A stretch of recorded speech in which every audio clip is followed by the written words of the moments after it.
Hi guys, good morning. Panibagong araw, panibagong vlog na naman po tayo mga kamuning. So ngayon, nandito pa rin tayo sa dorm. Update ko na lang kayo mamaya kung saan ako pupunta mga kamuning. Pero ngayon, nandito pa rin tayo. So nakikita niyo po itong Barlaan Optical Clinic, mga kamunin, no? Kay Dr. Jocelyn Barlaan na siya yan, mga kamunin. So, ngayon, di ba, mga kamunin, nag-aaral ako. Ngayon, nagko-computer din ako. Minsan kasi yung mga letra, hindi ko na nakikita. So, ang tagal ko din kasing babad din sa cellphone, no ako ay hindi pa napasok, as in, babad ako sa cellphone, madalang lang ako matulog paggabi, mga kamunin, kasi kailangan natin kumita ng pera. So, yun. Kasi yung aking mata, mga kamunin, napapansin nyo, okay lang siya, diba? Na wala siyang problema, mga kamunin. Ayan. Wala siyang problema. Ngayon, naisip ko po na na bigyan ko naman ng time yung sarili ko, mga kamanay, magpa-check up ng mata. Ayan. Hindi natin masyado marinig.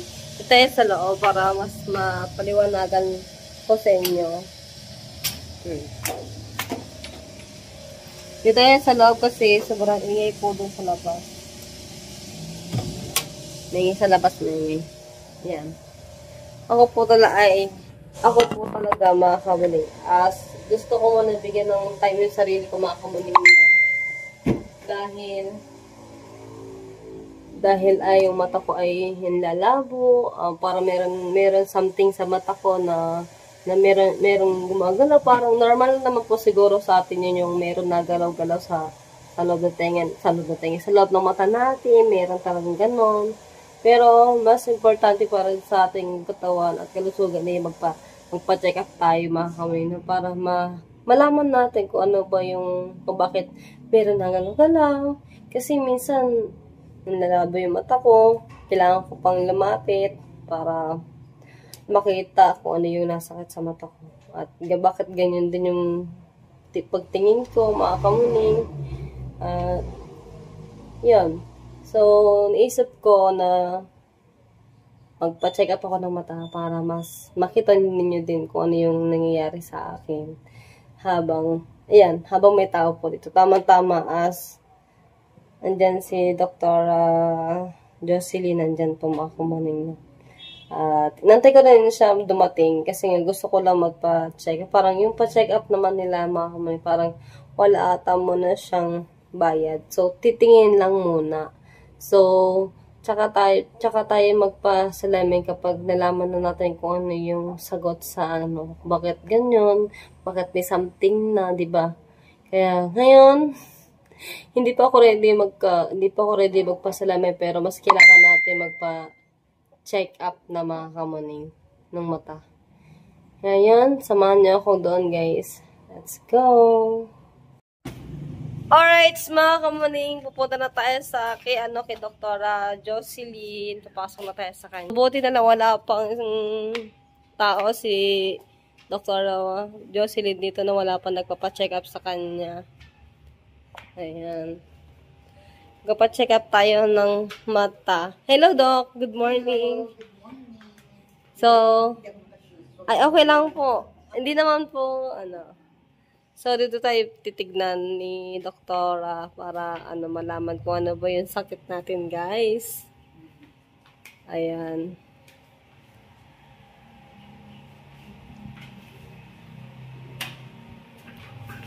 Ay, mas maganda pala. Ayan, guys. So, dito tayo. Check up muna natin yung ating mukha, ang ating mata. Sana goods. Again, ako ba?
Okay, it's done.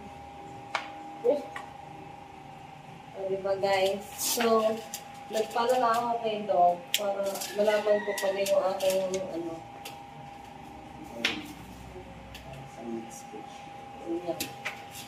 So, yun. Si Doc na lang yung mag-ano sa akin kung ano yung aking magiging result sa akin kung matama ako muli ko pala yung Ngayon, kasi binigay ko sa iyo dati, Opo. both eyes mo, wala na siyang astigmatism, nearsighted ka na. Yung nakakakita sa malapit, sa malayo medyo malapit. Yun na. Buti na Ngayon, yan ang, siguro nakatulog ka mabuti. Opo. Lagi na po ako natutulog ng maaga po. Tsaka, paglalabas po kasi galing school, tutulog mo agad ako tapos, Napagod na agad. Opo. Ngayon, awa ng Diyos, nawala na yung astigmatism, nearsighted ka, yun, yung myopia. Ano yun? Oo, myopia. Yan ang error of refraction na tawag natin. Ito, yung myopia. Kita ba? Wait lang guys. Pupunta natin si ma'am. Myopia, blurred, ano yun? Perception of distant object. Ibig sabihin, malinaw ko sa malapit, sa malayo, malabo. Ayun nga po. Ganun nga po ako eh. Dati kasi meron kang astigmatism. Yung Opo. una kong binigay sa iyo na prescription. Ito ngayon ang iyo. Wala namang kaso. Wala nang kaso. Ayun naman ako Kasi mag- dahil may astigmatism ka, ngayon, nearsighted na lang. Buti na lang, namaga ako natutulog mga kamuning kasi gusto ko talaga magpasalamin. Opo. Tsaka ma'am, bakit gusto ko matangga kung eye bag. Wala pa ako bang solusyon sa eye bag? Sa derma yan. Oo nga Sa po, derma, yung mga eye bag na yan. Ayun nga po. Kaso lang talagang tulog din ang nito eh. Tulog din lang. Tulog din Tapos, po. di ba meron tayong facial wash, Opo. at saka yung sunscreen, Opo. lagay mo lang dun sa... Tsaka Dok, yung cutis ko, hindi siya pang ordinary yung cutis ko, Dok. Gawa yung... Special. Yung pag magsasabon kasi ako, Dok, nagkakabintog-bintog ako kahit ano pong klase Hindi ng kasi, sabon. depende. Ang gawin mo lang, Cetaphil, okay lang mo. Bawal din po ako allergy. Nag-try ka na ng Cetaphil. Opo, tapos yung Kojic, na-try ko Ay, po. wag ang Tapos Kojic. No. Silka, Safeguard, Dove, lahat ng klase ng sabon po na-try ko na po. Cetaphil lang. Ayaw din po sa akong katawan ko eh. Mm. Ayaw po niyo. Ay. Kaya kung Kaya mas maigi, mag-consult ka sa derma. Meron tayo dyan sa saan po? sa may tabi ng Lugawan doon. Parang, ano bang tawag doon? Basta makababa dyan. Dito ba sa may palengke? Hindi ko makakarating ng palengke. Okay, Dito okay. lang sa may, di ba, pagliko. Opo. Yan, sementerya, tapos pagliko. Opo. Meron doong, kaliwa din siya, di ba, pag kaliwa. Nandito rin siya. Di Bakanting Lote, yung St. Basil, yung Opo. sementeryo. Opo. Bakanting Lote, tapos yung malapit-lapit na. Dr. Rojas. Nakalimutan Dr. ko Rojas. yung pangalan niya. Dermatologist yun. Para Opo. din, meron siyang mga binibigay na gamot. Kasi tulad yung ako ko, na allergy siya. Ang allergy. Parang maraming pula-pula. Ayun po, kasi yung Meron binigay sa kanya. Pero hindi soap. Opo. Parang cream. 2 beses ilalagay. May cream na pang ibabaw. Gawa Dok, paano po yung shampoo ko sa buko? Ay, rin po yung shampoo ko sa buong katawan ko. Sabon ko sa buong katawan ko po. Johnson's? Hindi po, Sunsilk. Ay, sala. Hindi, ayun po talaga. Simula as in, pagkabata po ako, ayun na po yung akin. Kahit magtaray po ko ng iba't ibang klase ng sabon, ayaw po sa akin ng katawan ko ng sabon ko. Ngayon lang pag nakarinig na gano'n. Kaya, Special talaga. Kaya sabi ko nga sa sobrang pangit kong tumatami ito. Parang materte na akong kotes po. Depende kasi. Kasi ako, hindi ako pwede sa ibang sabon. Mapera. Hindi ako nagsasabo yung Johnson's & Johnson's. Yung sa pang baby. Na kulay puti. Milk and rice. Ako po talaga Hindi ko... Kasi ngayon lang ako nakarinig. Bago yun sa akin. Opo. Yung shampoo. Tapos, buti kung siya yung Head and Shoulders na hindi yung shampoo Head and Shoulder. Yung talagang ang specific na niya ay sa buong katawan at saka sa hair. Tulad ng Johnson's & Johnson's. Ayun nga po. Pwede kang magsabi sa Sunsilk. Ano ba yan? Procter & Gamble. Di ba? Modelo Kaya nga po. Ayun po talaga yung ginagamit ko. Wala na pong iba. Sunsilk na pink, tsaka po Sunsilk na green. Ayun lang po yung aking sinashampoo. Hindi sabihin pati sa body. Pati po sa katawan. Ganun? Opo. Kaya pag bibili po ako sa tindahan, shampoo lang po talaga yung binibili ko. Wala ang soap. Tapos, cream set, pang ng buhok. Para sa conditioner. Conditioner, yun lang po. Wala na po yung iba. Siguro nga po yung nagtataka din si Nanay Leti, bakit shampoo lang yung aking Kaya nga. Biski ako nakakapagtaka. Di ko nga po alam, di naman po ako maarating tao. Pero pagdating sa sabon naman po, ayun nga po. Hindi yun sa arte. Ayun nga po. Sinabi ko din po yun sa nanay noon po. Nagbibintag-bintag ko. Pag nyari, nagsabon po ako.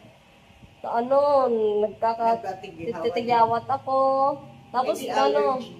Tapos po, pag nasanay kasi ako dati na lagi akong puyat. Ngayon pa yung pagpupuyat ko po yun, pag maaga ako natutulog, kunyari po, alas 6 ng gabi, tapos gigising ka din ng alanganing oras. Hindi ba puyat ka na po noon? Kunyari, alas 6 o alas 4, gigising ka na po. Ibig sabihin, puyat ka na po noon. Tapos, tutulog ka lang sa gabi, alas 9, alas 12 ng... Huwag kang alas 12. Ngayon naman po, pag alas 12 ng gabi, tapos magalit po ako nagigising, wala po nalabas sa akin na pimples. Mas maganda na magpuyat ako para di labas ang aking mga pimples. Makinis yung mukha akong kapag nagpupuyat ako. Ilang araw po umaga ako natutulog dahil yung mga tigawat ko yan nagsisilawa. Baliktad Opo. Di naman po ko dok sa pagbumayabang, as in totoo po talaga. Ganun po. Sabi ko pag magpupuyat ako, di naman ako pwede may magpuyat kasi may pasok. Ay, pilitin ko matulog ng maaga. Hayaan ko na lang magka-pimples yung mukha ko. Sabi ko pong ganyan. Ay, maaga matulog or gabi matulog. Puyat sa gabi. Okay lang din. Maaga pa rin nagigising. Nasanay na yung aking mata po. So, ayan na mga kawaning na nagpa-check up na tayo ng ating mata kay Dr. Jocelyn. So, wala na po daw masyado na nakikita sa aking mata dahil maga na kasi ako natutulog mga kawaning. Diba? Yun ang narinig ko. Dahil nung nalaman ko po kay Dr. Jocelyn na meron daw ako yung astigmatism mga kawaning. As in, sabi ko, tutulog na ako ng maaga, takot ako mabulag, sabi ko ganyan. Kaya, nagpa-check up ulit ako para nalaman ko po ba ulit kung kung meron po bang pinagbago mga kamuli. Kaya, yun. Hanggang dito na lang muna yung vlogs ko. Maraming salamat po kay Dr. Jocelyn.